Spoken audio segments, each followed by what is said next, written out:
Singapore's construction sector will resume work in phases from 2nd of June, but only with safeguards in place at work sites. And these include avoiding cross-deployment of workers between projects and implementing contact tracing technology. Now, our reporter Dan Sihui was at today's multi-ministerial task force conference, and she joins us now. So, Sihui, could you just tell us what are some of the measures that these construction firms must put in place before they are allowed to resume work?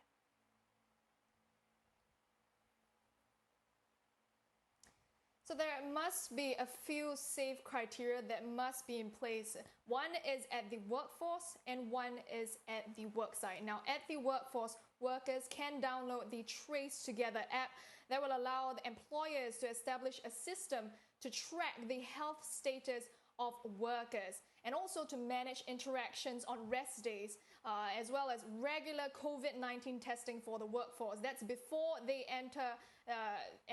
before they resume working, as well as when they go back to work. They will have to routinely take these tests at 2-week interval. Now, at the work sites, there will be a national digital check-in system.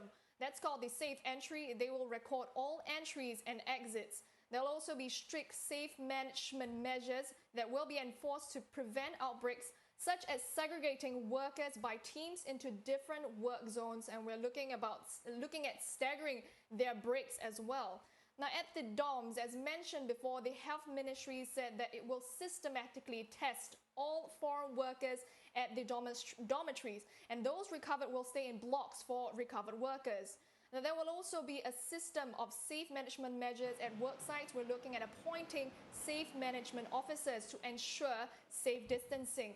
There will also be the use of tech-enabled processes like, as I mentioned, the Safe Entry. Now, to minimize social interaction of workers at their living spaces, workers must be housed on the same work site together. Workers must be segregated with no cross-deployment or interaction. We're looking at designated toilets, wash basins. We're also looking at scheduled time slots to other communal facilities, such as the kitchen. Now, they will also ensure cleanliness of the worksite premises, as well as ensure that delivery and logistics personnel, the things like building materials and plant operators, they have to stay within the cabin and communicate with workers through digital devices. So give us an idea, what are some of the projects that will be allowed to resume work then? So currently, during the circuit breaker period, only about 5% of the construction workforce are working on very small number of critical infrastructure projects. But with the resumption on June 2nd, we're looking at another 5% of construction workers allowed to work on critical and time-sensitive projects. Now, we're looking at the MRT and also deep sewage systems. But the approval is needed from Building and Construction Authority before any of this can begin.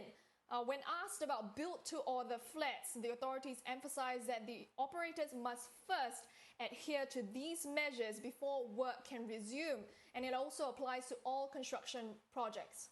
Now, dollars and cents question next. Who will bear the brunt of the costs of testing and for workers' salaries when their work is not resumed? Now, when work is not resumed for workers, the authorities highlighted that there are already measures in place to ensure that foreign workers are paid, such as the waiver of foreign worker levies. Now, employees will be able to pay them during this period. Now, let's hear what Minister Lawrence Wong had to say. This will be a new regulatory requirement on top of all the other safe distancing measures that we have put in place, that we are talking about, that contractors will now have to uphold. So I have no doubt, and as with all regulatory requirements, the principle must be that the company must bear the cost. So I have no doubt that it will mean construction costs in Singapore will be higher because of these regulatory requirements. Right?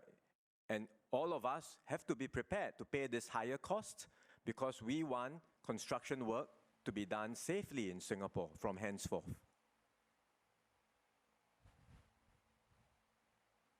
And to prevent further cross-project contamination, there is a need for these workers, employers, to also provide dedicated transport between work sites and their accommodation, and there should be no cross deployment between different teams from different work sites or shifts.